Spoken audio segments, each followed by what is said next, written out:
How you doing, everyone? Turkey Buzzard here. Hope you're having a good day. Well, if you're a regular subscriber, you were probably expecting to see the Overlook Hotel from the movie The Shining.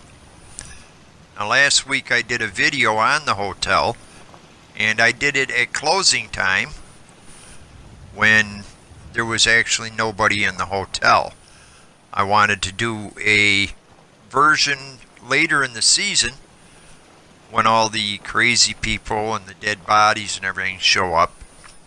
However, I didn't get a chance to finish that build this week because I'm currently working on building the hedge maze.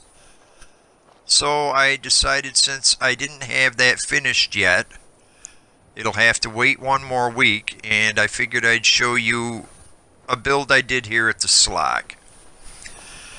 And I'll start out over here with the provisioners area, and you'll notice that there's a couple of them here. This place gets sometimes 2 or even 3 provisioners at a time, so I decided to set them up a good size area here. And as a matter of fact, my favorite provisioner is Lucas Miller, who's here now. I like Lucas because he's a regular guy and he's not crazy like Cricket or weird like Doc Weathers. The only way you get old in this job is assume everyone's. But I figured since I set up this area that I'd build them a bunkhouse. And I didn't, get elaborate with it. I put a stove and table and chairs and some beds in here.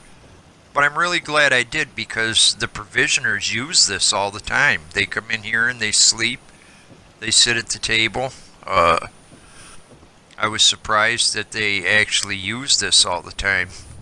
So I'm glad I decided to build it, and I think it come out pretty nice. And I really like that part of the build. I think it came out good.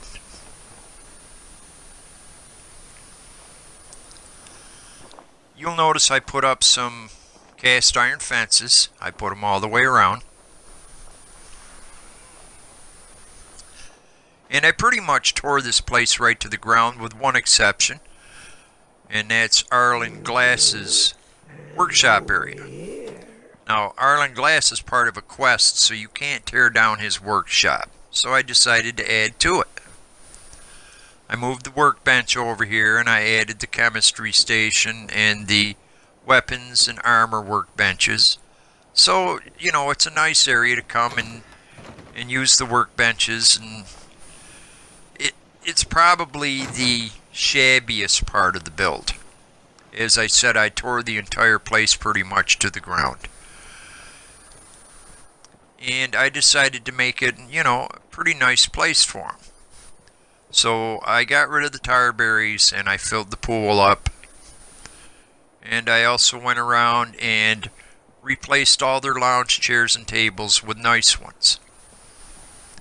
Now, I know a lot of viewers don't like the fact that I build more modern stuff instead of keeping my stuff lore friendly.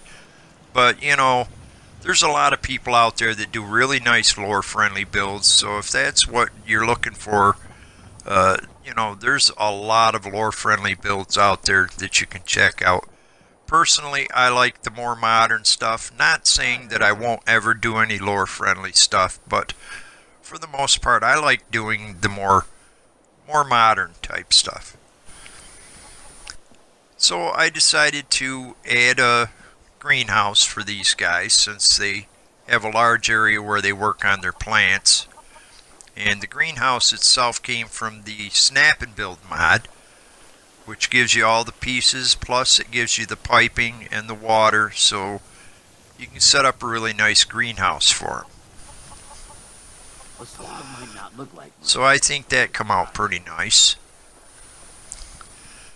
And as I said, a lot of people don't like my stuff because it's not lore friendly, but then again, the game isn't really realistic. It's only been 75 years since Hiroshima, and you'd never know it was ever bombed, yet these guys go 210 years and still live in shacks, so how realistic is that? But anyways, not to get off the subject,